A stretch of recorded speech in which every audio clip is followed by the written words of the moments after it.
Hello guys, Radhe Radhe. कैसे हो? आशा करती हूँ मस्त होगे, स्वस्थ होगे। तो ये देखिए, ये मेरे सर जी जो साग साफ़ कर रहे हैं। मैंने तोरी का साग लिया है। हम लोग बहुत ज़्यादा नेचुरल चीज़ें खाना पसंद करते हैं, मुझे बहुत पसंद है। और ये नहीं थे तो बिल्कुल भी मन नहीं लगता, क्योंकि ये मेरा हर काम में सपोर्ट करते हैं। अभी भी ये साग साफ़ कर रहे हैं।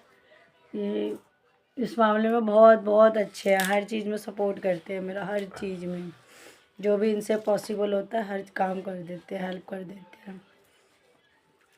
तो जैसा कि मैंने कल की वीडियो मेरी, कल के लिए मैं सॉरी बोलना चाहूँगी, क्योंकि मेरी कल 5 मिनट की आधी वीडियो बनी और मैं उसके बाद बना भी नहीं पाई, क्योंकि मेरा वीर को कल मैं डॉक्टर के पास से लेके आई थी, तो मुझे बिल्कुल भी टाइम नहीं मिल पाया, 1 सेकंड का भी। और मैं खुद भी बहुत ज़्यादा थक चुकी थी, क्योंकि हैबिट नहीं, आदत छूट गई है बाहर जाने की, घर घर में रहना होता है। तो अचानक से निकलो ना, बहुत ज़्यादा थकावट हो जाती, पता नहीं बहुत ज़्यादा। कल मैं बहुत थक गई थी, मैंने रात खाना भी नहीं खाया, ऐसी सो गई मैं। इनकी भी थोड़ी सी तबीयत ठीक नहीं थी, तो फिर वैसे खाने का मन नहीं करा, वैसे ही सो गई। अभी मेरा वीर सो रहा है, तो मैंने बोली थोड़ा सा टाइम है, क्यों ना मैं एक अपने फ्रेंड्स के लिए एक वीडियो अपलोड कर दूं। तो कल की जैसे मैंने वीडियो आपको बताई थी, कल में हम बात कर रहे थे, मैं बता रही थी प्रेगनेंसी पीरियड के बारे में। तो मेरी बात आधे में से स्टॉप हो गई थी कि जब दिवांशी मेरी फर्स्ट प्रेगनेंसी थी, उसके दौरान मुझे कोई भी, क्योंकि बहुत सारे फ्रेंड होते हैं जो न्यू न्यू कपल होते हैं, उनके माइंड में बहुत सारे सवाल होते हैं, टेंशन होती है। तो कोई भी ज़रूरत नहीं है टेंशन लेने की। प्रेगनेंसी के दौरान सबसे सबसे इम्पॉर्टेंट चीज़ यही है कि टेंशन बिल्कुल नहीं लेना। अगर हम टेंशन लेते हैं तो सबसे ज़्यादा इफ़ेक्ट बच्चे को उसी चीज़ का पड़ता है। इम्पॉर्टेंट सबसे ज़्यादा कहते हैं, बच्चा तो माँ के पेट में होता है, लेकिन रिस्पॉन्सिबिलिटी वहाँ पे रहने वाले सब के ऊपर होते हैं कि वो उनको उस तरीके का एनवायरनमेंट दे, जगह दे, मतलब माहौल क्रिएट करे कि जिससे जिससे जो है, जो प्रेग्नेंट लेडीज़ है उसकी मतलब मेंटली स्थिति बहुत अच्छी रहे। आप सोच भी नहीं सकते कि आज के टाइम में जो इतनी सारी प्रॉब्लम है बच्चों के अंदर, वो इसी वजह से पाई जाती है। मोस्टली 50% जो प्रॉब्लम बच्चे में देखी जाती है, वो पेरेंट्स के लापरवाही की वजह से ही होती है। तो बस मैं यही बोल रही थी कि अगर आपकी वाइफ है तो आप सपोर्ट करो। मेरे हस्बैंड तो बहुत सपोर्ट करते हैं, बहुत पूरे प्रेगनेंसी के दौरान होने के बाद भी। इनकी मम्मी की तबीयत ख़राब रहती तो वो बहुत ज़्यादा तो करती नहीं है, बहुत थोड़ा बहुत कर देती है, पहले बेबी में भी और अभी भी। इनकी बहन है नहीं और कोई नहीं है हमारे घर में, तो हम दोनों अकेले ही बेबी को हैंडल करते हैं। पहली वाली लड़की को भी हम दोनों मिलके हम दोनों ने पाला है। इनफैक्ट हम दोनों हर समय एक दूसरे का बिल्कुल सपोर्ट करते हैं। और मैं कहती भी यही हूँ कि लाइफ पार्टनर, पति पत्नी, प्यार, ये चीज़ सिर्फ सिर्फ दिखाने के लिए नहीं होती है। वक्त पे एक दूसरे का साथ दो, बजाय ये सोचने के कि लोग क्या बोलेंगे। इनको भी लोग बाग बहुत कुछ बोलते हैं कि अपनी वाइफ का, क्योंकि मैं बहुत ज़्यादा गुस्सा करती हूँ, ये गुस्सा बिल्कुल नहीं करते। ये बहुत शांत स्वभाव के और मैं बहुत ज़्यादा गुस्से वाली हूँ, मैं ज़्यादा बोलती भी हूँ। तो जैसा कि ये गांव है, यहाँ के लिए ये सब चीज़ें अब नॉर्मल है। ये लोग इन चीज़ों को बहुत गलत मानते हैं, पर इन्हें बिल्कुल भी कोई फ़र्क नहीं पड़ता। ये मेरी बहुत रिस्पेक्ट करते हैं, ये कभी भी मुझे पलट के कुछ भी नहीं बोलते। मुझे गुस्सा आता भी है, फिर मेरा गुस्सा शांत भी हो जाता है, बट सब चीज़ नॉर्मली ठीक रहती है। वैसे भी कहते हैं ससुराल में वाइफ़ की कितनी इज्जत है, वो सिर्फ़ और सिर्फ उसके हस्बैंड पे डिपेंड करती है। और मैं तो पागल हूँ, मैं कहाँ की वीडियो कहाँ लेके चली गई। तो आज स्पेशली हम वीडियो मैं कल बना रही थी, कल ही बना रही थी, बट मैं कल बोल नहीं पाई, बता नहीं पाई। बताया मैंने रीज़न प्रेगनेंसी। तो 9th मंथ मुझे कोई प्रॉब्लम नहीं आया मेरी गुड़िया के दौरान, कुछ भी दिक्कत नहीं आई। मैं सारा काम करती थी, सारा काम करती थी, कोई भी दिक्कत नहीं आई। लास्ट शायद नॉर्मल डिलीवरी भी होती, दिल्ली में हुई है मेरी गुड़िया, दिल्ली में जनकपुरी में दादा देव हॉस्पिटल है, वहीं पे हुई थी वो। लास्ट मोमेंट में ये हुआ था कि दर्द भी नहीं हुआ, मुझे दर्द भी नहीं हो रहा था, कुछ भी नहीं होता। टाइम भी काफ़ी आगे बढ़ चुका था। उस टाइम पे इन्होंने मेरी बहुत साथ ज़्यादा सपोर्ट करा था, बहुत ज़्यादा। ये क्योंकि वहाँ पे भी ये बाज़ार लगाते थे, बाज़ार में बैग बेचते थे, पर इन्होंने मुझे खिलाना पिलाना बिल्कुल वैसे ही करा, क्योंकि कोई अच्छा कमाने वाला या अच्छे पैसे वाला करता है। खैर यह बहुत मेरी बहुत केयर भी करते थे, बहुत सारा जूस वगैरह बहुत कुछ करा था, लेकिन लास्ट मोमेंट में उसने ना पेट में पॉटी कर दी, तो जिसकी वजह से सर्जरी करनी पड़ी। बस सर्जरी होने के बाद तो बहुत ज़्यादा प्रॉब्लम क्रिएट हो जाती है, और तब तो मुझे भी इतनी नॉलेज नहीं थी, और उसके बाद शरीर बहुत ज़्यादा वीक हो गया था, कमर में दर्द ये वो हमेशा प्रॉब्लम रहना। और यही रीज़न था कि आप लोग कई लोग ने मुझे कमेंट भी करा कि आपका जो है बेबी के बीच में इतना गैपिंग क्यों है। तो उसका रीज़न भी यही है, क्योंकि हमारे पास कोई दूसरा करने वाला नहीं है, मेरी मम्मी भी नहीं है। मेरी मम्मी भी 2021 में 2021 में एक्सपायर हो चुकी है, और बहन भी नहीं है, भाभी भी नहीं है, कोई भी नहीं है। मेरे यहाँ पे भी सासू बताए, सासू माँ उनकी वैसी तबीयत ख़राब सी रहती है, तो वो बहुत ज़्यादा सपोर्ट करती नहीं है, थोड़ा बहुत ले लेती है गोदी वगैरह में, अदरवाइज़ कुछ नहीं। तो हमें अकेले करना पड़ता है, तो इसी रीज़न से मैंने अभी तक दूसरा बेबी करा नहीं था। फिर अब कुछ टाइम से 1.5-2 साल से सारे लोग मुझे बोलते थे, लोग तो जो कुछ बोलते थे, दिवांशी भी बोलती थी कि मुझे भाई चाहिए, भाई चाहिए, भाई चाहिए। ये भी बोलते थे कि एक और कर लो, सब कहते थे एक और कर लो, एक और कर लो। तो मैंने सेकंड प्रेगनेंसी तो मेरी बहुत अच्छी, मतलब जब थे पेट में तब बिल्कुल भी अच्छा नहीं हुआ, मतलब जब हुआ तब भी बहुत ज़्यादा उल्टी होना, बहुत ही ज़्यादा उल्टी होना। जा जा दिवांशी ट्यूशन जा रही है, हाँ रख दो फोन बंद कर दे। तो बहुत उल्टी होना, मुझे 3-4 मंथ तक बहुत उल्टी हुई थी, बहुत ज़्यादा हुई थी। लेकिन मैंने पूरी ऑन प्रेगनेंसी कभी भी एक भी मेडिसिन नहीं ली, कोई मेडिसिन नहीं ली। भगवान के नाम का, बच्चे पेट में रहते हैं तो सबसे ज़्यादा जो होता है ना, मैं तो बहुत मानती हूँ, आप लोग भी मुझे कमेंट करना कि कौन कौन मानता है, किस किस ने ऐसा करा। और अगर किसी के पास है तो वो ऐसा करो, विश्वास के साथ दिल के से करो। मैं सच बता रही हूँ, मैं अपनी लाइफ का, मैं कोई मतलब झूठी कहानी है ऐसा नहीं सुना रही। मैं भगवान का बहुत सारे मंत्र है, जो प्रेमानंद जी, आप सभी लोग जानते हैं उनको हम लोग अपने मन से अपना गुरुजी मानते हैं। उनका दिया हुआ मंत्र है, कृष्णाय वासुदेवाय हरे परमात्मने प्रणत कलेश नाशाय गोविंदाय नमो नमः। इसका मैं हर दिन में कम से कम मैं हर समय करती थी। और मंत्र उच्चारण के लिए कोई ऐसा नहीं है कि मैं अपने काम छोड़ के, क्योंकि मुझे इनकी तबीयत ख़राब रहती है तो इनका भी सपोर्ट करना पड़ता है, इनके माल लगाना, सामान जो ये बेचने जाते हैं, फिर उनका पैसा गिनना, लंच बनाना, दिवांशी का कपड़े वगैरह सारा घर का काम होता है।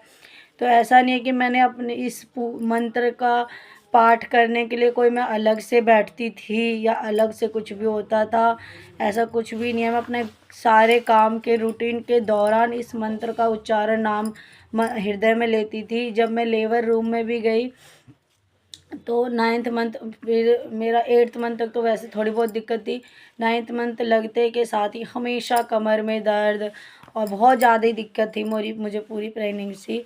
डॉक्टर के पास भी मैं बहुत ही कम जाती थी, पूरे मैं जाती थी मतलब सोच लो 2 या 3 बार ही गई थी बस में।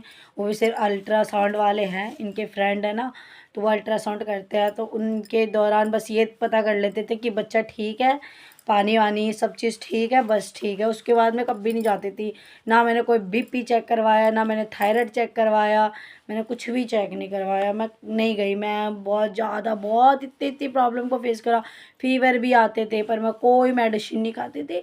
उसका रीज़न ये है, देखो जैसे बोलते हैं कि माँ जो करती है, जैसे पानी पीती है या खाना कुछ भी खाती है उस पर बच्चे का, तो हम जो मेडिसिन हाई पावर की लेते हैं उन सब चीज़ों का हमारे बेबी के ऊपर बहुत इफ़ेक्ट पड़ता है। और अगर 9th मंथ हमें थोड़ी सी तकलीफ़ उठाने से हमारे बच्चे के लिए कुछ अच्छा होता है तो उसमें दिक्कत ही क्या है।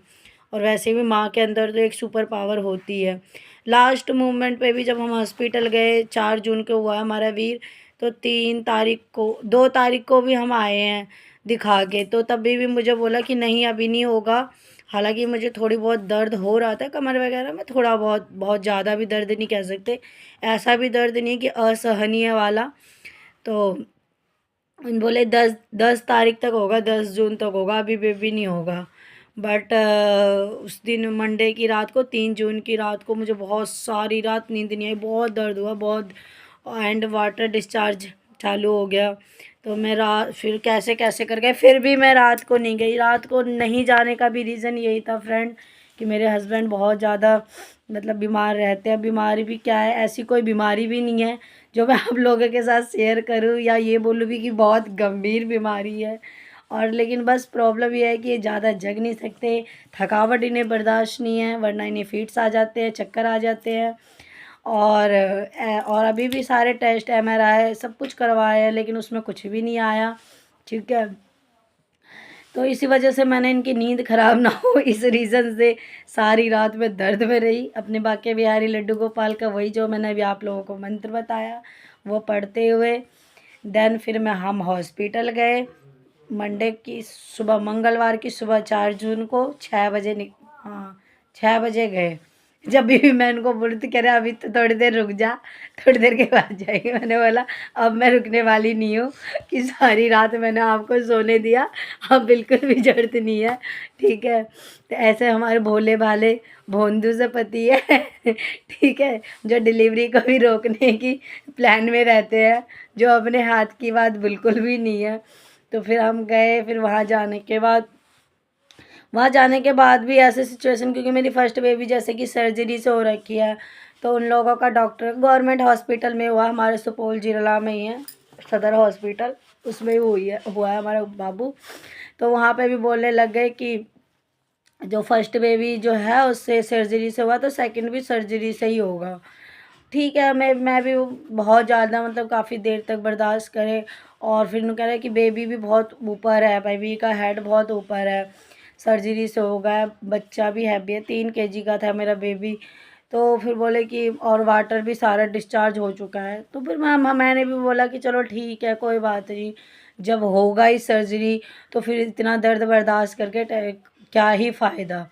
मैंने बोला ठीक है आप सर्जरी कर दो। और सच मानो गाइज, मैं आप लोगों के साथ शेयर नहीं कर सकती ये एक्सप्रेशन, और या मैं इसके लिए कोई मेरे पास वर्ड नहीं है कि इतना बड़ा चमत्कार हुआ, इतना बड़ा चमत्कार हुआ कि मेरा ब्लड भी लेके चले गए कि जो है अपना, क्योंकि मेरा पहले ब्लड टेस्ट, मैंने बताया कि मैं पहले ब्लड मैंने कभी कोई टेस्ट वेस्ट करवाए नहीं थे, तो मेरे पास कोई टेस्ट रिपोर्ट थी नहीं।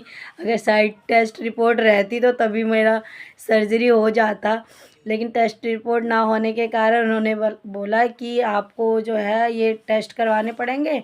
ब्लड निकाल के गया और देन 10 मिनट के अंदर, 10 मिनट 15 मिनट का टाइम था कि 15 मिनट में आपकी रिपोर्ट आ रही, तब तक आप रेडी हो जाओ, सर्जरी कर देते हैं हम।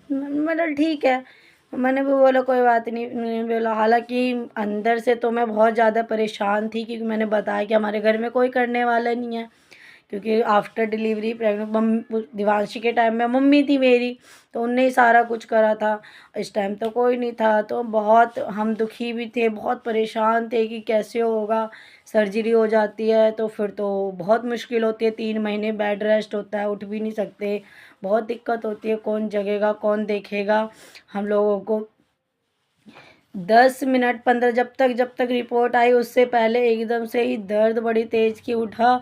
और मतलब आप सोच नहीं सकते, बिल्कुल ही पहले ज़माने में जो मतलब डिलीवरी होती थी फर्श पे घर में, मतलब। और मैं अंदर गई, क्योंकि मुझे तो डॉक्टर ने बोला था कि आप जाओ बाहर घूमो, और मुझे बड़ी तेज़ की दर्द हुई। मैं अंदर गई तो अंदर सारी सीट लेबर रूम में फुल थी, सारे सीट फुल थे, कहीं पे भी जगह नहीं थे, और मेरी सासू माँ भी साथ में थी। मैंने बोला, मैं बैठ गई और मुझे उसी टाइम इस तरीके से हुआ कि सच पूछो कि पता भी नहीं चला। और मैं बता रही कि कोई भी मुश्किल नहीं है, नॉर्मल डिलीवरी लोगों ने ऐसी बहुत हवा कर रखा है कि ये होता है वो होता है। मुझे खुद भी बहुत ज़्यादा डर लगता था पहले कि सच में पता नहीं कैसे होता है, मेरी फर्स्ट एक्सपीरियंस भी नहीं था।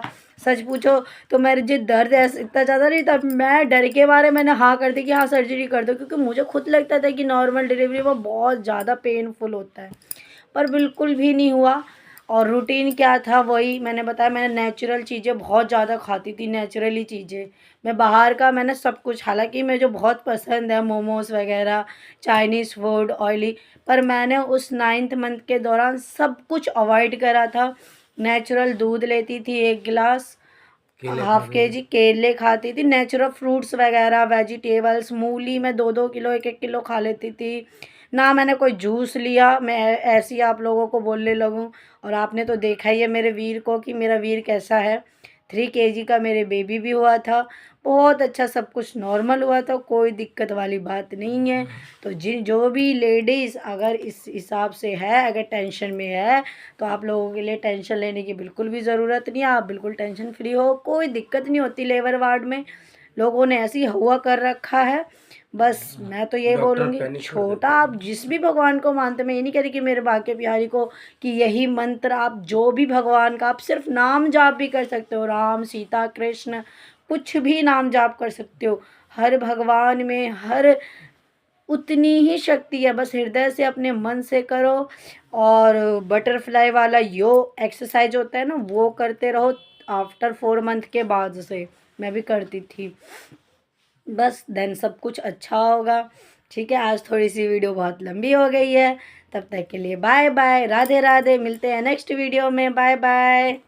बाय बोलो, बाय बाय, राधे राधे। ये देखो ये मंकी बन के बुढ़े बन गई है 80 साल के। राधे राधे। राधे राधे।